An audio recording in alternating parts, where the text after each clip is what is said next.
जय श्रीराम.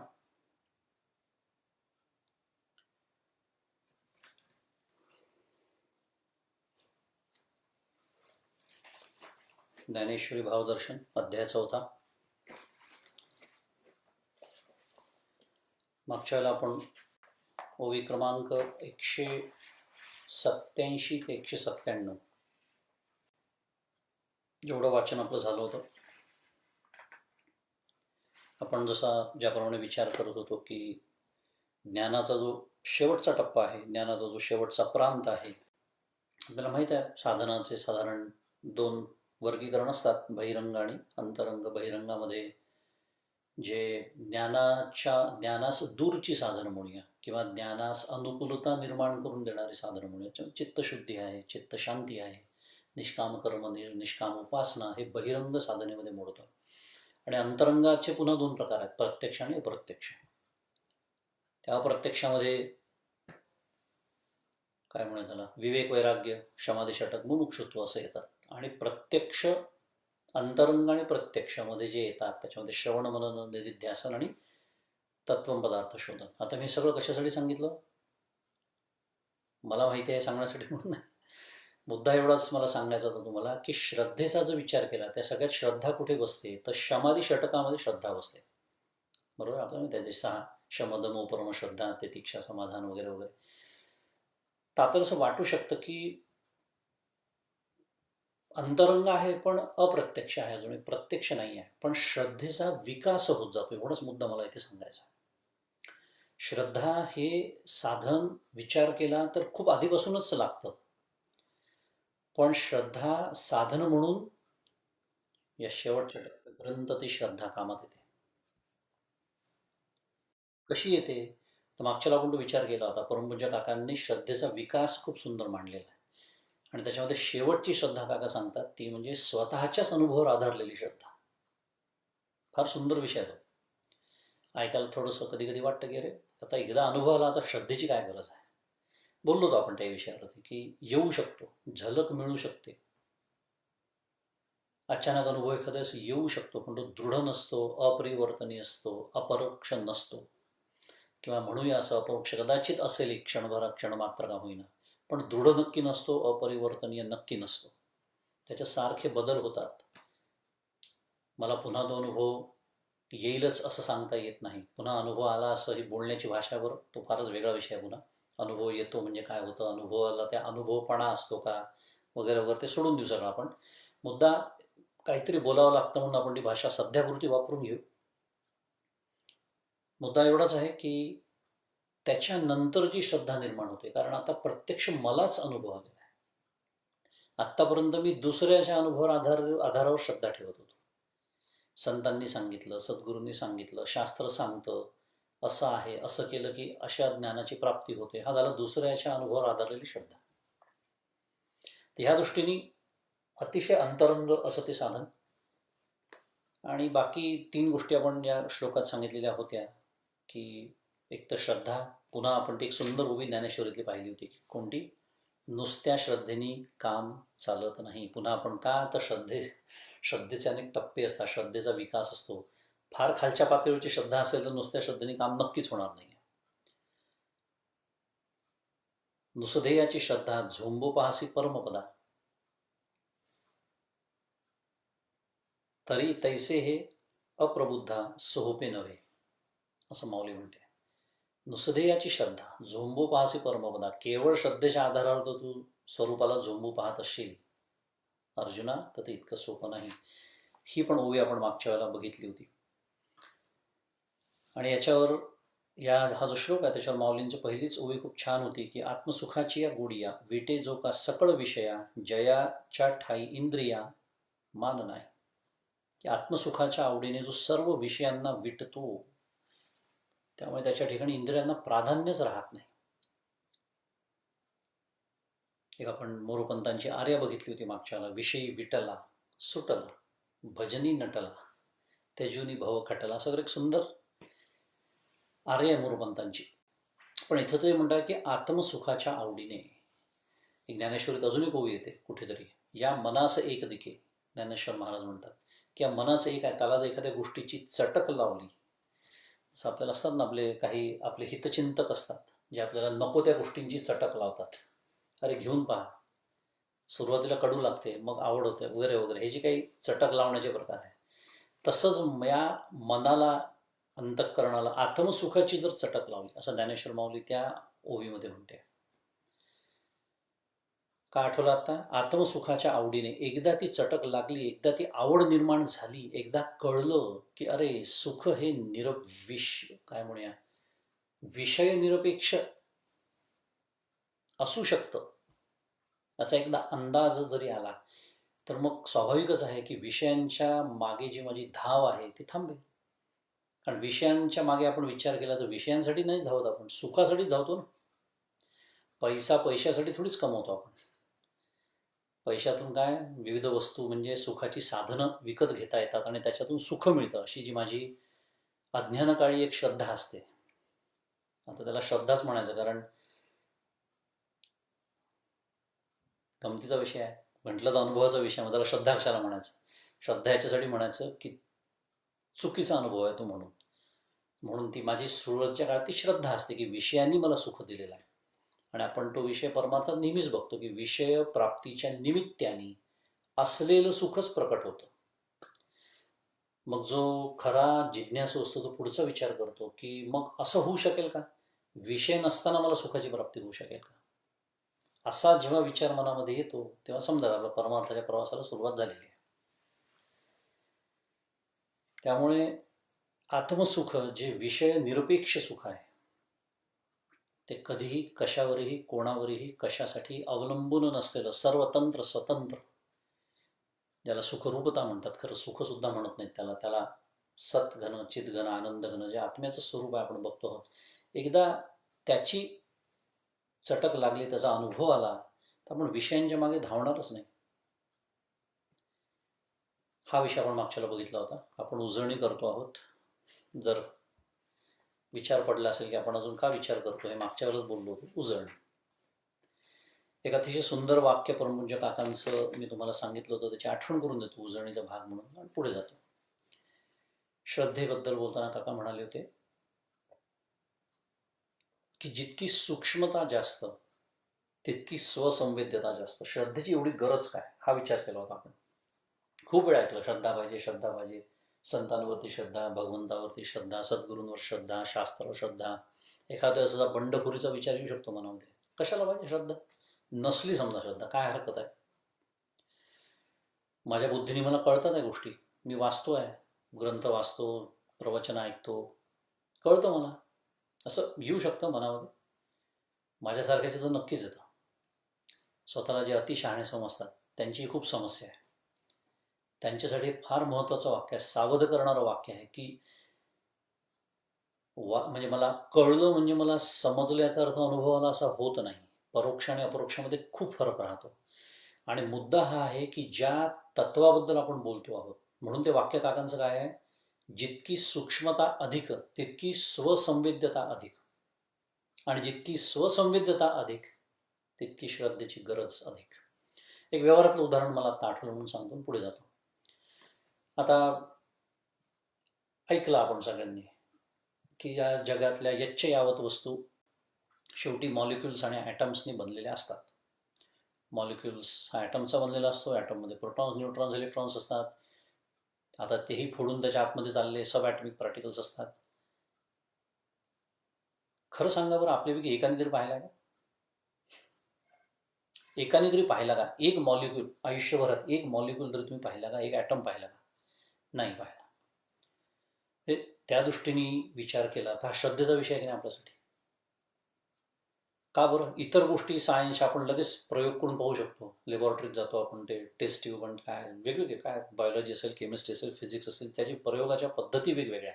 पण ते स्थूलातले प्रयोग आहेत. गोष्टी जशा सूक्ष्मात जायला लागतात, मला मुद्दा एवढा सांगायचा होता, तेवढी श्रद्धेची गरज वाढायला लागते.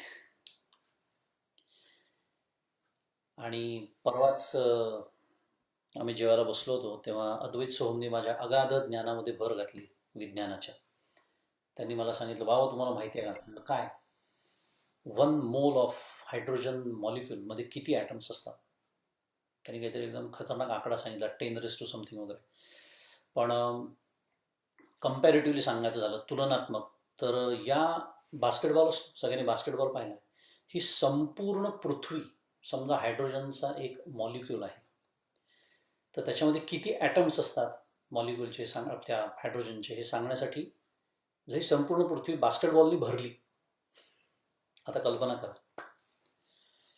मला हे नव्हतं सांगायचं तुम्हाला, मला सांगायचं हे होतं की या मॉलिक्यूलच्या एका मॉलिक्यूल हायड्रोजन, त्याला 1 ग्रॅम म्हटलं त्यांनी, 1 ग्रॅम ऑफ हायड्रोजन मॉलिक्यूल, त्याच्यामध्ये इतके ॲटम्स, त्या ॲटममध्ये सुद्धा प्रोटॉन, न्यूट्रॉन, इलेक्ट्रॉन असतात. म्हणजे त्याच्यामध्ये सुद्धा जागा असते, म्हणजे काय असते, पोकळी असते, ज्याला इंग्लिशमध्ये स्पेस म्हणतात, ज्याला आपण काय म्हणतो, आकाश म्हणतो. मला तुम्हाला न्यायचं तिकडे होतं फक्त, की आकाश नावाचं पहिलं महाभूत जे इतकं सूक्ष्म आहे की त्या ॲटममध्ये जे आपल्या सगळ्यांनी कोणी बघितलेलं नाही आणि आपण श्रद्धेने विश्वास ठेवतो, त्याच्यात सुद्धा ते आहे. आणि त्याच्याहून आत्मा किंवा ब्रह्म नावाचं तत्व सूक्ष्म आहे. सूक्ष्मतेची परमावधी आहे. एवढंच मला सांगायचं होतं या प्रसंगातून. म्हणजे काय, जितकी सूक्ष्मता जास्त तितकी स्वसंवेद्यता जास्त आणि तितकी श्रद्धेची गरज जास्त. याच्यासाठी श्रद्धा ठेवणं भाग आहे, कारण अशा तत्वाबद्दल बोलतो आहे की जिथे तर्कसुद्धा पोचू शकत नाही, बाकी तर विषय सोडून द्या. आणि म्हणून ह्या तत्वाचा ज्यांनी अनुभव घेतला आहे त्यांच्यावर श्रद्धा ठेवण्याशिवाय पर्यायच नाही आहे आपल्याला. आणि ते सांगतील त्या मार्गाने जायचं आहे, श्रद्धा ठेवून. पुन्हा त्याच्यावरही श्रद्धा आहे की ते त्या मार्गाने गेले. बहुत पावले उत्तमपदे म्हणतात समर्थ रामदास स्वामी. या नरदेहाची संबंधे बहुत पावले उत्तमपदे. बहुत लोकांना त्याची प्राप्ती झाली, तर मलाही होईलच, कधी ना कधी तर नक्कीच होईल, जर मी त्या मार्गाने गेलो त्यांच्यावरची श्रद्धा ठेवून. याच्यासाठी श्रद्धेची गरज आहे. पुढे सगळं 192 क्रमांकाच्या श्लोकापर्यंत, अववीपर्यंत माऊलींनी सगळं ज्ञानाची महती गायलेली आहे. फक्त 190 क्रमांकाच्या ओवीतलं एक फक्त वाक्य बघू आणि पुढे जाऊ, की हे ज्ञान जे आहे ते अंतःकरणात स्थिर होतं आणि त्यापासून शांतीचा अंकुर फुटतो. मागच्याला आपण बोललो होतो, याचा अर्थ ज्ञान अस्थिर असू शकतं. मगाशी आपण बोललो होतो, तिथेच तर स्वतःच्या अनुभवावर आधारलेली श्रद्धा, यालाच कथा म्हणतो. अनुभव म्हणजे ज्ञानचा एक क्षणभर अनुभव आला आहे, पण तो अस्थिर आहे असं असू शकतं. पण पुढे तेच ज्ञान दृढ होतं, अपरिवर्तनीय होतं आणि अपरोक्ष भाव असं आपल्याला वाटू लागतं. ते होतं, त्याच्यातून शांतीचा अंकुर फुटतो. आणि मग माऊलींनी जसं म्हटलं 191-92 मध्ये, की असा अनुभव ज्याला येतो त्याला ब्रह्मरूप शांतीच त्याला सगळीकडे दिसते. म्हणून आपल्याला आश्चर्य वाटतं, परमपूज्य काकांना केव्हाही फोन करा. अनंत व्याधी आहेत शरीरातला, कुठला अवयव काकांचा नादुरुस्त आहे शंकाच आहे मला, तरी सुद्धा केव्हाही फोन करा. शांत, प्रसन्न, हे घडू शकतं. हे प्रत्यक्ष डोळ्याने दिसतं. संत ते पुन्हा ज्ञानेश्वरीतलीच ओवी, चंद्र तेथे चंद्रिका, शंभू तेथे अंबिका, संत तेथे विवेका असणे कीज. परत मला कोजागिरीचा चंद्र पाहिलं, आठवण झाली.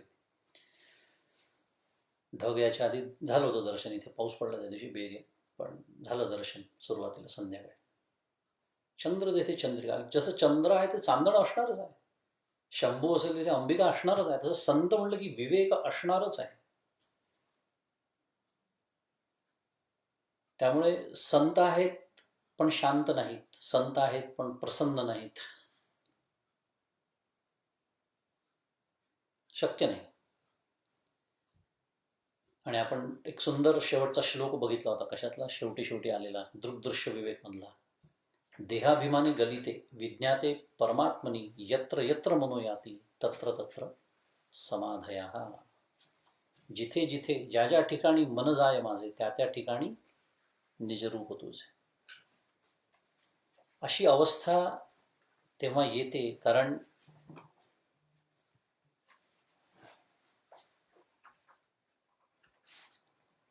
तो जो काय म्हणूया, ते जे संत असतात, ते जे सद्गुरू असतात, तो जो ज्ञानी असतो, त्याला आता सर्व ब्रह्मरूपच झालेलं असतं. आठवतं का सगळ्यात पहिला ज्ञानयज्ञाच्या वेळेला आपण विचार केला होता, त्यातला एक बारकावा आपण बघितला होता. जो ज्ञानी संन्यासी असतो तो कसा यज्ञ करतो आणि अम, गृहस्थ कसा यज्ञ करतो, त्याच्यामध्ये ब्रह्मच हे सर्व झालेलं आहे अशी अवस्था त्याची असते. म्हणून तिथे म्हटलं की ज्या दिशेकडे त्यांनी पाहावे त्या दिशेकडे त्याला ब्रह्मरूप शांतीच दिसते. त्या अमर्याद शांतीच्या अलीकडचे व पलीकडचे तीर कोणते हे विचार करूनही कळत नाही, कारण ते तीराची तिथे भाषाच नाही. तीर सगळीकडे बघावं तर अमर्याद शांती फक्त. काय सुंदर काका म्हणतात, परमपूज्य काकांचे शब्द पुन्हा. काका म्हणतात की हा हा जीवनाचा दर्जा आहे, अत्युच्च दर्जा जो आहे तो हा. आणि उच्च आपण ज्याला म्हणतो ना की उच्च दर्जेदार जीवन, असं म्हटल्याबरोबर आपल्या डोक्यामध्ये 4 गाड्या, वेगवेगळ्या 4 घरं, हे जे काही सगळं पुन्हा आत्मकशीच बोललो आपण, कारण विषयात सुख आहे जबरदस्त अजून अशी श्रद्धा आहे माझी. काका म्हणतात संत आणि सद्गुरूंच्या दृष्टीने दर्जेदार जीवन ते हे असतं. म्हणजे किती सुंदर दर्जेदार जीवन असेल याची आपण कल्पना तर नक्कीच करू शकतो की काहीही फरक पडत नाही आजूबाजूला माझी परिस्थिती कशी आहे, माझ्या शांतीला, माझ्या तृप्तीला, माझ्या आनंदाला, माझ्या सुखाला, माझ्या प्रसन्नतेला धक्का सुद्धा लागत नाही. किती सुंदर अवस्था ती असेल, कारण आजूबाजूला काहीतरी घडणार आहे आणि काहीतरी बिघडणार आहे. काका नेहमीच म्हणतात तो प्रारब्धाचा विषय आहे. काय घडावं आणि काय बिघडावं हे आपल्या हातात नाही. पुन्हा श्रद्धेचा विषय. श्रद्धाच, कारण मला हे असं दाखवता येत नाही मागच्या जन्मी पहा तू हे केलं होतं कर्म म्हणून तुला असं फळ मिळालं या जन्मात, असं शास्त्र सांगतं पण असं सिद्ध करता येत नाही लॅबोरेटरीमध्ये. एम्पेरिकल एव्हिडन्स ज्याला म्हणतात सायन्सच्या भाषेत. म्हणून श्रद्धेचा विषय. आणि तशी श्रद्धा माझी आहे सद्गुरूंवरती, शास्त्रावरती, संतांवरती. कशासाठी आहे तो विषय येणारच आहे पुढे गीता दीपस्तंभामध्ये. कारण अत्यंत निस्वार्थ जगात कोण असतील तर संत आहे, त्यांना काहीही नको आहे माझ्याकडनं. म्हणजे माझ्याकडनं पैसे आणि हे सगळे काय म्हणूया आपल्या सगळ्यांकडनंच माझ्याकडनं, म्हणजे हे तर आपण त्यांना देऊच शकत नाही कारण त्यांना त्याची काडीची किंमत नाही. पण आपण त्यांचं गुणगान गावं, त्यांचा जय जयकार करावा, माझे ग्रंथ यांनी पुढचे 1000 वर्ष वाचत राहावे, असल्या सुद्धा फालतू अपेक्षा त्यांच्याकडे नाही. डॉक्टर काका तर नेहमी आठवण करून देतात की ज्ञानेश्वर माऊलींनी समाधी घेतली ती सुद्धा वृक्षाच्या खाली घेतलेली, तेवढी सुद्धा जागा अडवलेली नाही. त्यांच्या नावाने कुठेही मठ नाही, त्यांच्या नावाने कुठेही देवळं नाही. म्हणजे लोकांनी बांधली होती नंतर भाग वेगळा, त्यांनी स्वतःची त्यांच्या नावाने भूखंड नाही आजच्या भाषेत.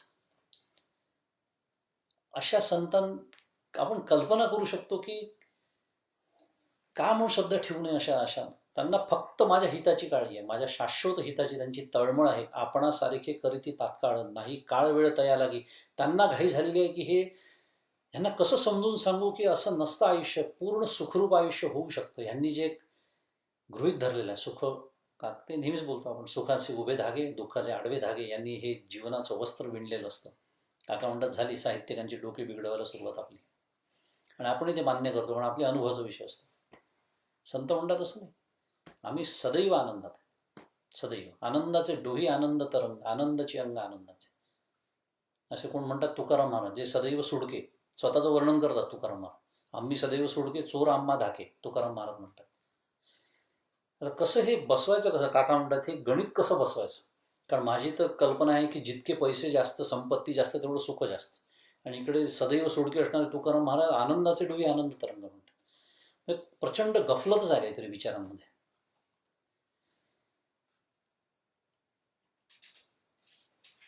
असा जो असे जे संत असतात त्यांना सदैव आपला विषय हा सुरू होता की जी जीवनाचा हा दर्जा परमपूज्य काका आपल्यासमोर एक काय म्हणूया ध्येय म्हणून ठेवतात.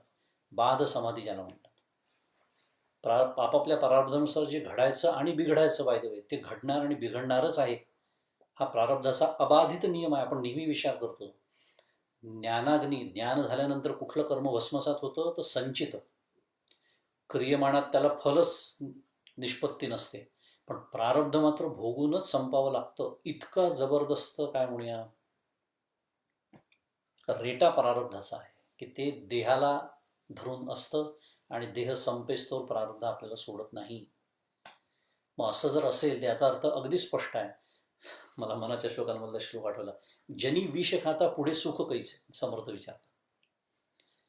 म्हणजे काय म्हणतोय मी आत्ता, हे का आठवलं मला?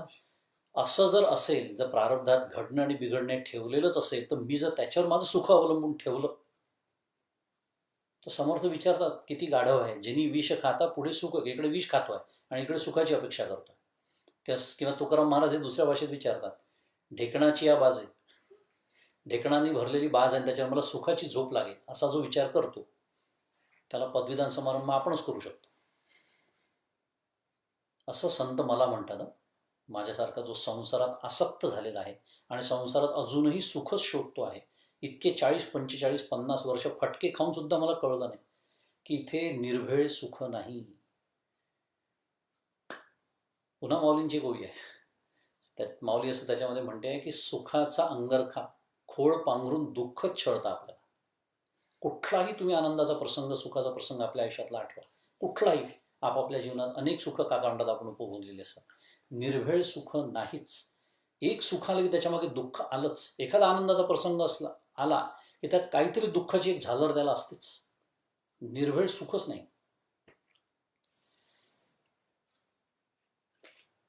तर हे जेव्हा आपल्याला कळेल, तेव्हा तो जो जीवनाचा दर्जा काका आपल्यासमोर ठेवतात, ही जी शांती आहे, ब्रह्मरूप शांती, आणि तो जो आनंदाचा अनुभव, मी सारखं त्याला सुख म्हणतोय, तिथे सुखरूपता किंवा आनंदरूपता हा अर्थ अपेक्षित आहे. आणि परमपूज्य काका हेही सांगतात की तो जो अनुभव आहे तो शांतीच्याच रूपाने येतो. एका नाण्याच्या दोन बाजू आहे, आनंद आणि शांती, शांती आणि आनंद. आणि ही शांती म्हणजे घरात कोणी नसतानाची शांती नाही, असं आपण पराशांतीबद्दल बोलतोय. आणि नंतर 40 क्रमांकाचा श्लोक होता, अज्ञश्चाश्रद्धधानश्च संशयात्मा विनश्यती नायम लोकोस्ति न परो न सुखम संशयात मनः. ह्याच्यामध्ये आपण बघितलं होतं की याच्या अगदी उलट मगाशी श्रद्धावान, ज्ञानसाधना तत्पर आणि जितेंद्रिय, हे जे 3 आवश्यक साधनं, अंतरंग साधनं सांगितली होती, त्याच्या अगदी उलटी इथे सांगितली होती की अज्ञानी, अश्रद्धावान आणि संशयी नष्ट होतो. आता त्याच्यातही आपण बघितलं होतं की आचार्यांचं जे भाष्य आहे त्याच्यामध्ये आचार्य असं म्हणाले होते की अज्ञाश्रद्धानौ यद्यपि विनश्यतः तथापि न तथा यथा संशयात्मा, संशयात्मा तू पापिष्ठः सर्वेषां. सर्वात पापी कोण असेल तर संशयी मनुष्य. आणि ह्याच्यावरच्या ओव्या माऊलींच्या आपण 193 क्रमांकाची आणि 94च्यात आपण पाहिलं होतं की माऊलींनी आपली खरोखर लाजच काढलेली आहे की आपण जर मनुष्य म्हणून जन्माला आलो आणि आपल्याला जर ज्ञानाची आवड नसेल तर आपल्या जिवंत राहण्याला म्हणावं तरी काय, इथपर्यंत माऊली म्हणते. याच्यापेक्षा मरण बरे, असा विचार आपण केला होता. 197 क्रमांकाच्या ओवीपर्यंत आपण आलो होतो. माऊलींनी सुद्धा असं म्हणावं म्हणजे आपण किती जागृत असणं आवश्यक आहे याचा विचार आपण मागच्या वेळेला केला होता. पुढची ओवी वाचतो, 198. इथपर्यंत आपण आलो होतो, कारण मागच्या वेळेला तैसा विषय सुखे रंजे जो ज्ञानेसीची माझे तो संशय अंगीकारीजे येथ भ्रांती नाही. त्याप्रमाणे जो विषय सुखाने रंगतो, ज्ञानाने माजतो, तो संशयाने स्वाधीन केला जातो, याविषयी संशय नाही. आता इथे ज्ञानाचा अर्थ की उलट ज्ञानाने असं म्हणायला पाहिजे. उलट ज्ञान कशासाठी? की जे संशयाला जन्म देतं असं ज्ञान, म्हणजे थोडक्यात अज्ञान. उलट ज्ञान म्हणजे त्याला अज्ञान म्हणायचं. संशय अज्ञानातून जन्म होतो, येणार आहे पुढे विषय. संशय निर्माणच कशातून होतो? तो अज्ञानातूनच होतो. आणि संशय म्हणजे आपल्याला असं वाटू शकतं की आजकालचे, आता काय म्हणूया, आजकालचे जे नास्तिक असतात, जे स्वतःला खूप विज्ञानवादी समजतात, खूप बुद्धिवादी समजतात, यांचं बहुतेक आपण समावेश त्या संशयी लोकांमध्ये करू शकतो सगळ्याच गोष्टी. कशावरून?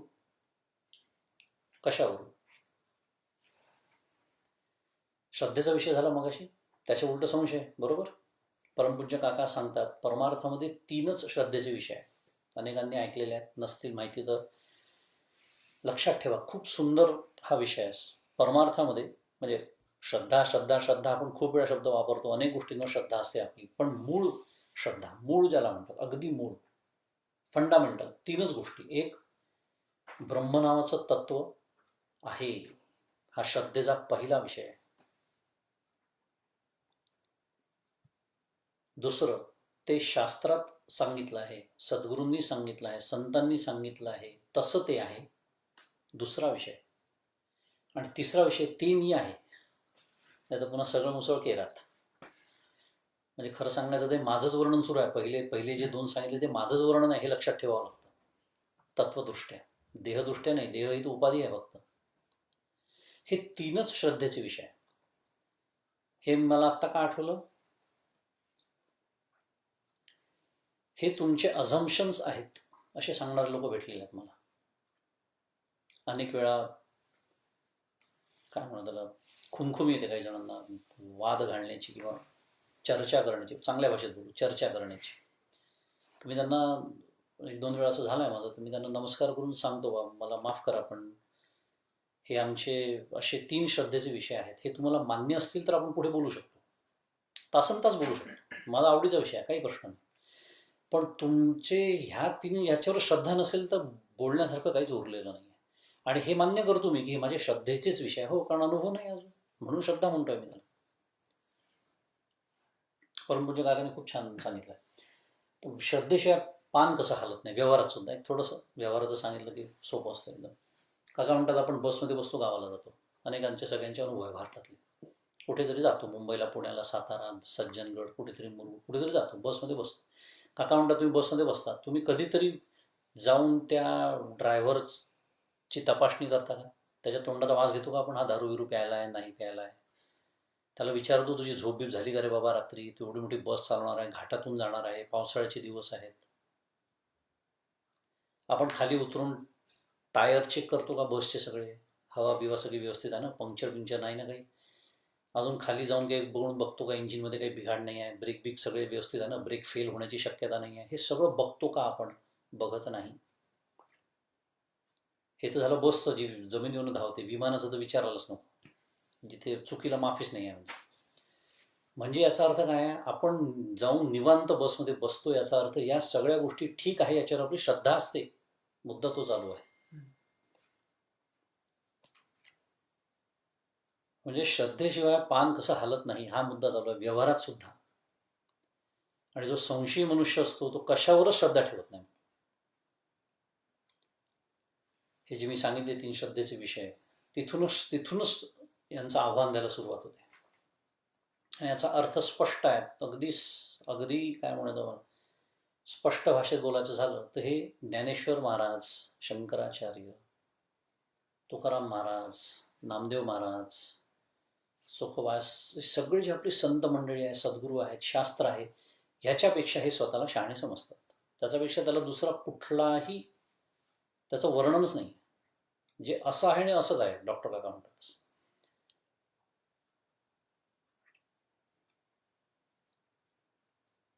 हे सगळं कशासाठी वर्णन झालं? की जो विषय सुखाने रंगतो आणि ज्ञानाने माजतो, म्हणजे थोडक्यात अज्ञानाने माजतो म्हणायला पाहिजे, तो संशयाने स्वाधीन केला जातो, याविषयी संशय नाही. मग संशय जरी पडिला तरी निभ्रांत जाणे नासला, तो ऐहिक परत्रा मुकला सुखासीला. मग संशयात जर तो पडला तर निसंशयपणे वाया गेला आणि त्याला ऐहिक पारलौकिक सुख मुकले असे जाण. आणि संशयांचं अजून एक असतं, संशयी ज्या व्यक्ती असतात ना, त्यांचं अजून एक वैशिष्ट्य तुम्हाला सांगतो. ते जे संशय घेतात याचा अर्थ आपण जे बोलतो त्याच्यावर त्यांची श्रद्धा नसते, म्हणजेच त्याच्या विरुद्ध जी गोष्ट आहे त्याच्यावर त्यांची श्रद्धाच असते. पुन्हा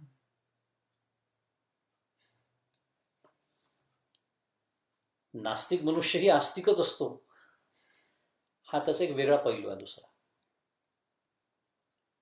आणि दुसरा मुद्दा असा आहे की एखादी गोष्ट जेव्हा नाकारायची असते तेव्हा ती नाकारण्याचा अधिकार कोणाला प्राप्त होतो माहिती आहे का? एखाद्याने सांगितलं की तू असं असं कर, मी सांगितलं अरे बा तू व्यायाम करत जा, व्यायाम केला की असे छान मसल्स डेव्हलप होतात, बायसेप्स, ट्रायसेप्स, काय काय काय काय. आणि मी म्हणलं काहीतरी फालतूपणा सांगतो यार, ती तुमची श्रद्धा आहे. हे वाक्य ऐकायला कसं वाटतं? पहिला प्रश्न मला तुम्ही हाच विचारा, तू किती वेळा जिमला गेलास बाळा, किती दिवस व्यायाम केलास? म्हणजे थोडक्यात काय, तू असं असं कर, मी ते केल्यानंतर जर झालं नाही तर मला म्हणण्याचा अधिकार आहे की तुम्ही सांगितल्याप्रमाणे 6 महिने 1 वर्ष व्यायाम केला, रोज 45 मिनिटं केला, तुम्ही सांगितला तसा केला, तुम्ही सांगितले तसे वेट्स उचलले, सगळं केलं, आता मला अधिकार प्राप्त झाला काय म्हणण्याचा, की तुमच्या बोलण्यात तथ्य नाही. हे जे संशय घेणारे असतात ना, हे एकही गोष्ट यातली करत नसतात ना, त्यांना कधी करायची असते आयुष्यामध्ये. त्यांना फक्त संशयच घ्यायचे असतात. एवढं मी सगळं का बोलतोय, कारण पुढे सगळं संशयाचाच विस्तार आहे म्हणून. संशय लोकांची अवस्था कशी असते, आणि ह्या सगळ्यात पापी कोणाला म्हटलं नाही, संशय लोकांना म्हटलंय. आणि म्हणजे शंकराचार्यांनी म्हटलेलं आहे, या तिघांमध्ये पापी कोण आहे सगळ्यात जास्त? अज्ञानी, अश्रद्धावान आणि संशय. कारण संशयाला पापी मला असं वाटतं ह्याच्यासाठी म्हटलं असावं, की ज्याला कळलेलं आहे पण संशय येतो.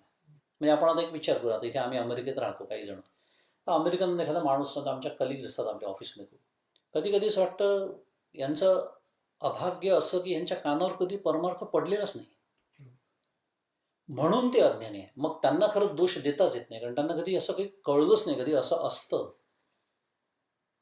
पण आपले जे शहाणे आहेत, की ज्यांना हे कळून संशय, मग कळतं की त्यांना सर्वात पापी का म्हटलं असावं. रामकृष्ण हरी. पुढे जाऊ.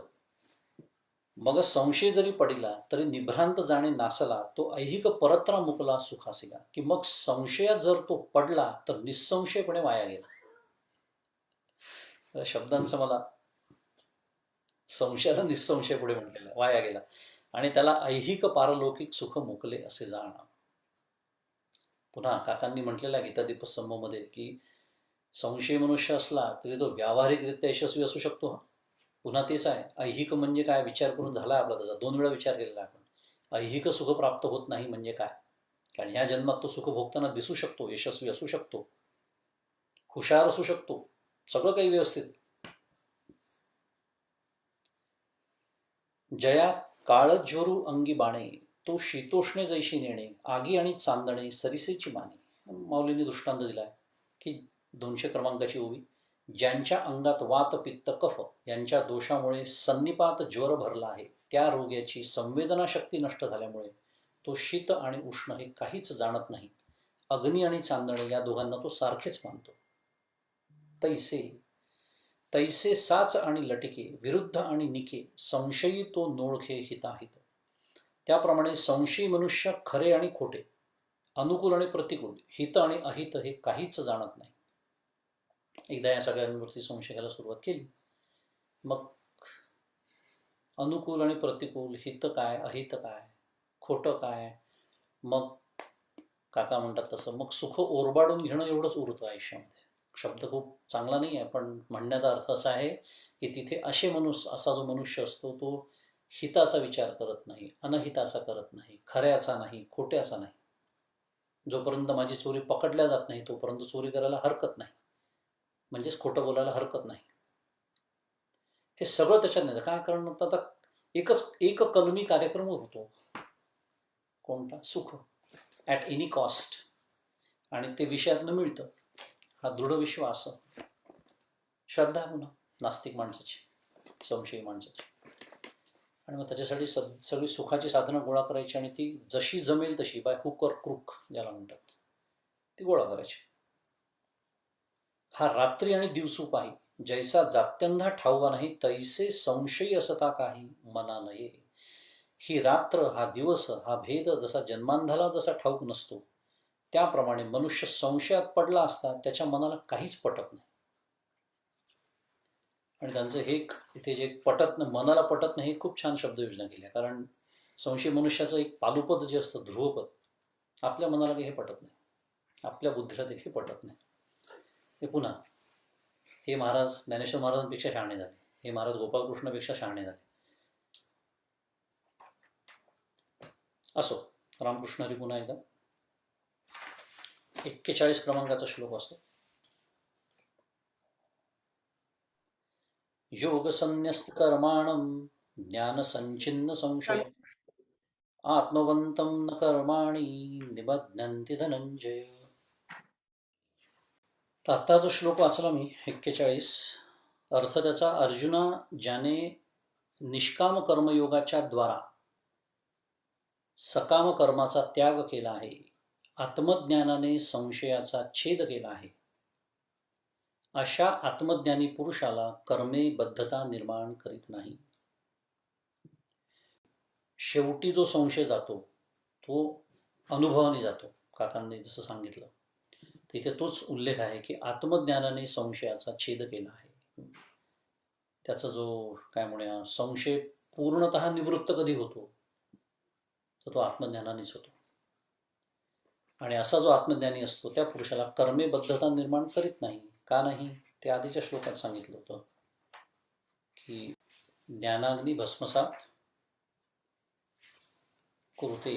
सगळी कर्म जी आहेत ती ज्ञानाच्या अग्नीमध्ये जळून भस्म होतात. त्याच्यामुळे त्या पुरुषाला ती कर्मे बद्धता निर्माण करू शकत नाही. म्हणून संशयाहुनी थोर आणिक नाही पाप घोर, हा विनाशाची वागूर प्राणींचे. म्हणून संशया वाचून मोठे आणि भयंकर दुसरे पाप नाही, कारण हा संशय प्राण्यांच्या सर्वस्व नाशाचे जाळे आहे. आता आपण बोललो त्या स्थूल संशयापासून आत्ता आपण जे बोललो अगदी सूक्ष्म जो शेवटी संशय जातो आत्मज्ञानाने, तिथपर्यंत तो संशय आपल्याला छळू शकतो इतक्या पातळीवरती. आणि त्या संशयाला दूर ठेवणं, कारण कधी कधी असं होऊ शकतं की अनेक दिवस, अनेक महिने, अनेक वर्ष साधना करून, आपल्या पद्धतीप्रमाणे साधना करून, मला असं वाटतं मी साधना करतो आहे, म्हणजे काय, अनेक वेळा असं होतं की पूर्वतयारी न करताच साधना करत राहिलं, म्हणजे जमीन नांगरली नाही, नीट त्यातलं तण काढलं नाही, ती खडकाळ आहे का काय, त्याच्यात मातीचा दर्जा बघितला नाही, त्यात खत घातलं नाही आणि दरवर्षी बी पेरत राहिलो. तसं होऊ शकतं ना की झाडच उगवत नाही, म्हणून संशय येऊ शकतो की या बियांमधनं झाडं येतात का नाही. मुद्दा असा आहे की पूर्वतयारीला जो वेळ द्यायला पाहिजे, जशी साधना करायला सांगितली आहे, मनाची मशागत जशी करायला सांगितली अंतःकरणाची, तशी जर केली नाही, तसे संशय आपल्याला वेगवेगळ्या टप्प्यावरती छळू शकतात. आणि संशया वाचून मोठे आणि भयंकर दुसरे पाप नाही, कारण संशय प्राण्यांच्या सर्वस्व नाशाचे जाळे आहे. माऊली म्हणते, येणे कारणे तुवा त्यजावा, आधी हाची एकू जिणावा, जो ज्ञानाची या अभावा माझी असे. की अर्जुना, याकरिताच तू या संशयाचा त्याग करावास आणि अगोदर याच एकाला चिंकावीस, जो संशय विचारजन्य ज्ञानाच्या प्रागभावात राहतो. झिंजण्या येतात असले की वाक्य वाचले की. पण छान सांगितलं इथे की संशय कुठे राहतो, तर संशय हा विचारजन्य, पुन्हा आपल्याला माहिती आहे जन्य म्हणजे त्याच्यातून जन्मलेलं, विचारातून जन्मलेलं जे ज्ञान आहे, विवेकातून आलेलं जे ज्ञान आहे, त्याच्या प्रागभावात राहतो. प्रागभाव इथे अभाव शब्दावर आहे, त्याच्यामध्ये प्राग अभाव असा त्याचा फोड आहे. खरं प्रागभाव म्हणजे अभावाचे 4 प्रकार शास्त्रामध्ये सांगितले आहे. त्याचा संदर्भ थोडा वेगळा आहे. संदर्भ असा आहे की अभावाचे खूप विचार केला आहे आपल्या शास्त्रामध्ये, आणि हे 4ही अभाव ब्रह्मवस्तूला, ब्रह्मतत्वाला, आत्मतत्वाला कसे लागू पडत नाही असा तो विषय आहे. खरं किती विचार केला बा आपल्या दर्शनकारांनी. खूप खरं अभ्यासाला आपण म्हणतात ना, कधी बसतच नाही आपल्याला, स्थिमित व्हायला होतं की काय प्रचंड चिंतन असेल त्यांचं, काय पवित्र आयुष्य असेल, काय अंतःकरणाची एकाग्रता असेल, काय तीव्रता असेल, कशाची, विरक्तीची, तीव्रतर वैराग्य, भेदक एकाग्रता, अत्यंत पवित्र अंतःकरण, त्याच्याशिवाय असं ज्ञान निर्माण होऊ शकत नाही. त्याच्यात अभावाचं चिंतन करताना त्यांनी 4 भाव सांगितले. त्यातला प्रागभाव जो इथे त्याचा उल्लेख केलेला आहे. एखादी वस्तू जी असते ती निर्माण होण्याच्या आधी तिचा अभाव असतो. साध्या भाषेमध्ये अभाव किती पद्धतीने अभाव संभवतो हा विषय आहे. एखादी वस्तू निर्माण होण्याच्या आधी, आता एक ग्रंथ आहे माझ्यासमोर किंवा आयफोन आहे, तो निर्माण होण्याच्या आधी नव्हता. तुम्ही म्हणाले काय बोलणं झालं, कॉमन सेन्सचा विषय आहे, बरोबर, but common sense is not very common by the way. तर मुद्दा असा की प्रागभाव म्हणजे वस्तू निर्माण होण्याच्या आधी ती नव्हती, त्याचा अर्थ तिचा अभाव होता. आपण काय बघतोय, हे ब्रह्मतत्वाला लागू पडत नाही हा विषय सुरू आहे. कारण जे निर्माण होतं त्याला ते लागू पडतं. आपण कालच रामायणामध्ये परवा विषय पाहिला, काय आहे ते अनादि आहे, ते अज आहे, ते जन्माला येत नाही म्हणून ते मरत नाही, म्हणून त्याचा प्रागभाव नाही. तो प्रागभाव हा विषयच नाही, तिथे सिद्धच होत नाही, ते सदैव आहे आहे आणि आहे. त्वम कालत्रयातीता, त्वम देहत्रयातीता, त्वम अवस्थात्रयातीता. देशकाल वस्तू कशाच्याच मर्यादा झाला. पुढे प्रध्वंसा भाव आहे, दुसरा अभाव आहे. प्रध्वंसा म्हणजे वस्तू नष्ट झाल्यानंतर ती नसते, बरोबर आहे. निर्माण व्हायच्या आधी नसते, नष्ट झाल्यानंतर नसते, समजायला सोपं आहे. पुन्हा जे निर्माण होतं तेच नष्ट होतं, म्हणून या सगळ्यांना आपण विनाशी म्हणतो. संपूर्ण जगच विनाशी आहे. अविनाशी वस्तू एकच आहे, एकमेव आहे, एकमेवा द्वितीय आहे. त्यामुळे तिथे प्रध्वंसा भावही संबंध नाही. बरं, दुसऱ्या पद्धतीने हे असू शकतो. उदाहरणार्थ, आता मी इथे अमेरिकेत आहे, म्हणजे मी भारतात नाही, म्हणजे माझा भारतात अभाव आहे, साध्या भाषेत. त्याला अन्योन्य भाव म्हणतात. एखादी वस्तू एखाद्या ठिकाणी असते याचा अर्थ दुसऱ्या ठिकाणी नसते. आता जे सर्वत्र सदा सम, आलं वर्णन पुन्हा. रीता ठावया राघवी मिळ नाही, समर्थ म्हणतात. त्रिभुवन संचली विठ्ठले का, तुकाराम महाराज म्हणतात. सगळे संत तेच सांगतात की अरे, अशी एक जागा काय, असा एक कण नाही की जिथे तो नाही. त्यामुळे अन्योन्य अभाव तिथे संभवत नाही. आणि चौथा आहे, समजायला अजून सोपा, अत्यंत अभाव, की ज्याचा सदैवच अभाव असतो, म्हणजे जे असणं शक्यच नाही आहे. अभावाच्या विरुद्ध शब्द आहे अस्तित्व. त्याला नेहमीच एक उदाहरण देतात, वंध्यापुत्र. म्हणजे बोलण्याचीच भाषा आहे. वंध्यापुत्र कसा असेल, पुत्र असेल तर ती वंध्या नाही. हे कसं कधीच नसतं. तर हे चार पद्धतीने अभाव असतो, जे सिद्ध होऊ शकतो. पण हे चारही अभाव त्या ब्रह्मतत्वाला नाही.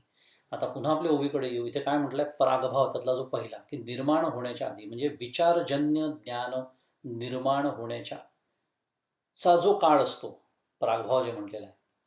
म्हणजे हे विचारजन्य जे ज्ञान आहे त्याचा जेव्हा अभाव असतो तेव्हा काय असतं, तेव्हा संशय असतो. आपला मूळ विषय तो सुरू आहे, संशय. जै अज्ञानाचे गडद पडे, तै हा बहुवस मनी वाढे, म्हणून सर्वथा मार्गू मोडे विश्वासाचा. फार सुंदर मौलींनी वर्णन केलं आहे की जेव्हा अज्ञानाचा गडद अंधकार पडतो तेव्हा हा मनात पुष्कळ वाढतो, म्हणून शास्त्रावरील विश्वासाचा मार्ग पूर्णपणाने मोडतो, पुसला जातो. आपण मगाशी बोलत होतो की संशयाचं कारण काय, संशय कशातून निर्माण होतो, तर तो अज्ञानाचा जो गडद अंधकार असतो तेव्हा तो मनात पुष्कळ वाढतो. जेवढं अज्ञान गडद तेवढं काय म्हणतात, संशय जबरदस्त. आता गंमत हीच आहे, पहा, आपण मगाशी बोललो, जो संशयी मनुष्य असतो तो ज्ञानी असू शकतो, व्यावहारिक दृष्टीने यशस्वी असू शकतो, श्रीमंत असू शकतो, हुशार, सगळं काय असू शकतो. पण ज्या अर्थी ते म्हणतात आहे की संशय जर तो असेल, याचा अर्थ स्पष्ट आहे की ते अज्ञानाचा गडद अंधकार आहे. का? कारण आपण व्यवहारात ज्याला ज्ञान म्हणतो त्याला परमार्थ ज्ञान म्हणतच नाही. बघा दासबोध म्हणून या नावज्ञान किती ओव्या आहेत त्याच्यामध्ये. पहावे आपणासी आपण, त्याला म्हणतात ज्ञान.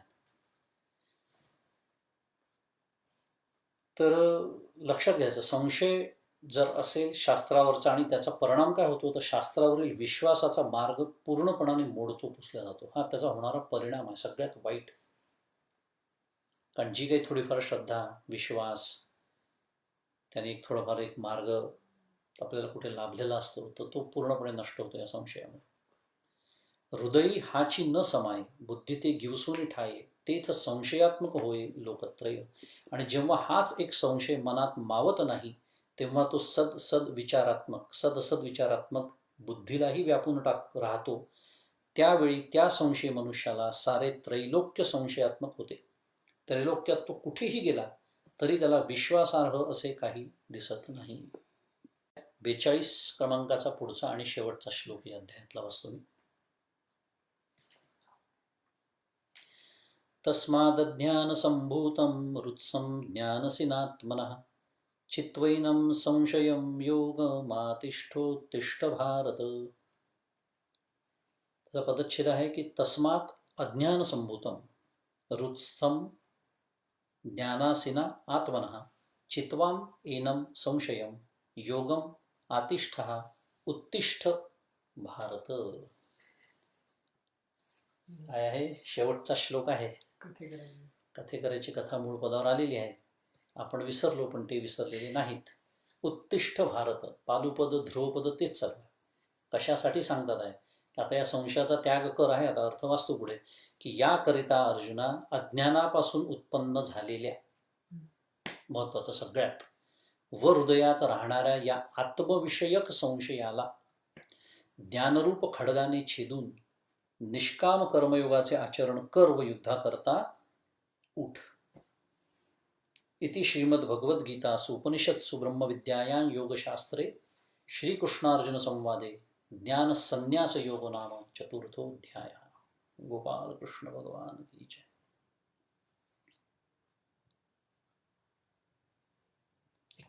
इथे आता हे वाचले, आता याला पुष्पिका म्हणतात. ते याच्याशी संबंधित नाही आहे, पण एक विषय आठवला, छोटासा आहे म्हणून सांगून पुढे जातो. माहिती नसेल तुम्हाला तर माहिती असावं याच्यासाठी की इथे मंदादेने इतकं सुंदर, म्हणजे मी इतके वेळा आता भगवद्गीता अनेक वर्ष आपण ऐकतो म्हणतो, पण असे म्हणून संतांचे पाय धरायचे असतात, अशा गोष्टी कधी लक्षातच येत नाही आपल्या. मंदादेनी सांगितलं आहे की संपूर्ण भगवद्गीतेमध्ये श्रीमद भगवद्गीतासु म्हटलेलं आहे, भगवान वाच म्हटलेलं आहे, श्रीकृष्ण वाच म्हटलेलं नाही.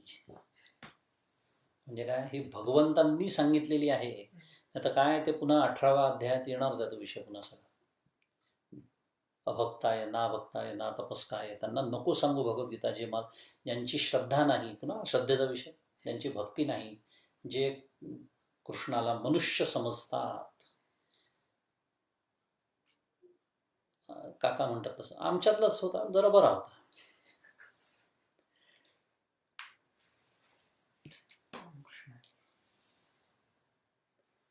एक विनोद आहे थोडासा, खरं विनोद सांगत नसतात अशा ठिकाणी, पण सांगून टाकतो. त्याच्यावर आठवलं ज्ञानेश्वरीबद्दल. तो पुणेकरांच्या आम्ही सांगण्यात येतो, पुणेकरांच्या नावाने तो सांगण्यात येतो, पण कोणालाही लावू शकतो. ज्ञानेश्वरीबद्दल मत विचारलं होतं का, वयाच्या मानाने बरी लिहिली आहे, असं मूल्यमापन त्यांनी ज्ञानेश्वरीचं केलं होतं. विनोद आहे. सांगण्याचा मुद्दा एवढाच आहे की अश्रद्धा, की ही भगवंतांनी सांगितलेली आहे भगवद्गीता. इथे श्रीकृष्ण उवाच नाही, हे मंदादेनी छान लक्षात आणून दिलेलं आहे. भगवान उवाचच आहे सगळ्या ठिकाणी. असो, तर हा जो अर्थ आपण आत्ता वाचला 42 क्रमांकाच्या श्लोकाचा, की अज्ञानापासून उत्पन्न झालेल्या हृदयात राहणाऱ्या आत्मविषयक संशयाला ज्ञानरूप खड्गाने छेदून निष्काम कर्मयोगाचे आचरण कर. पण आचरण कर, कर्म सोडू नको. आता इथे एक बारकावा आहे, सांगून पुढे जातो. आचार्यांनी तो मांडलेला आहे त्यांच्या भाष्यामध्ये.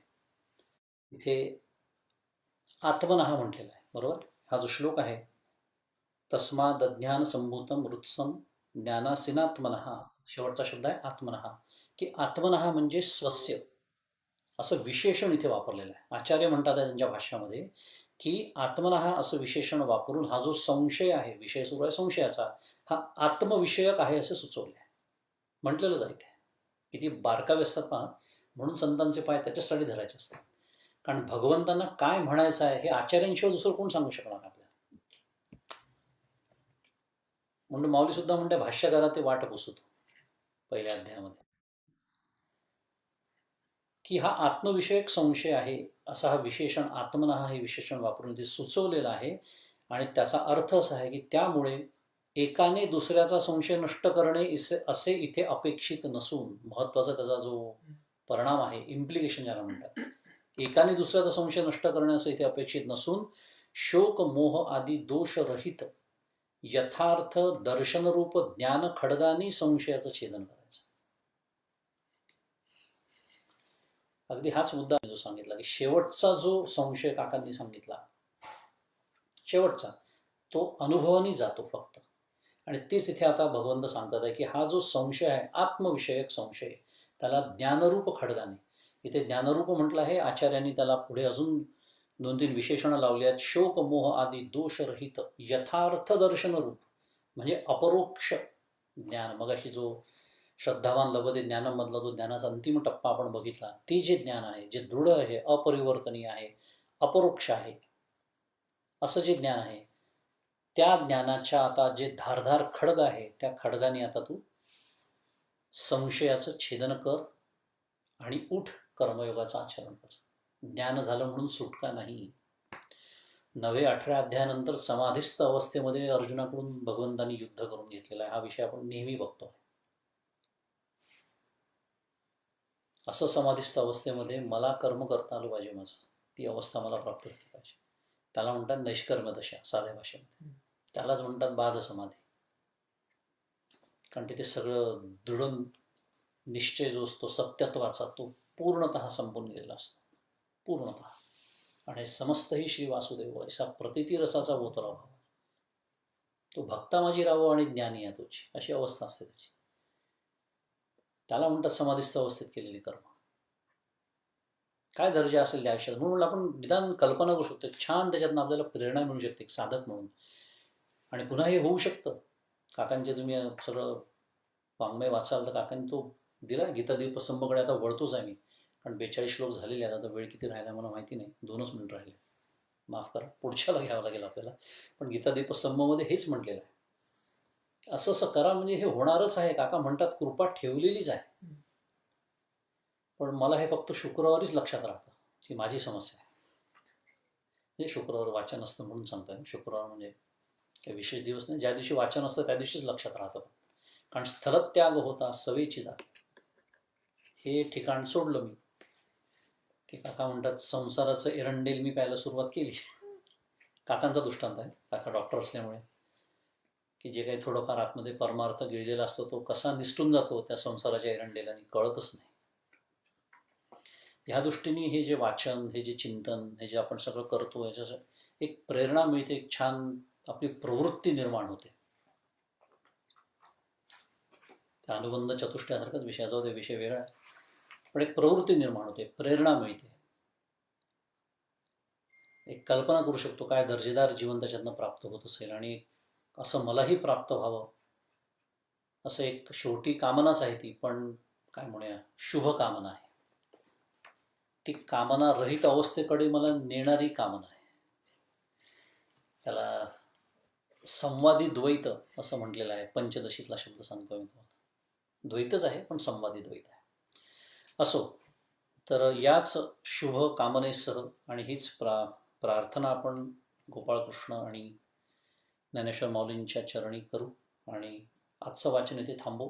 पुढच्या वेळेला आपण गीतादीप स्तंभमधला काकांनी जो पूर्ण 4-5 श्लोकांचा गट केलेला आहे तो आपण वाचणार आहे. गोपाल कृष्ण भगवान की जय. श्री ज्ञानेश्वर महाराज की जय.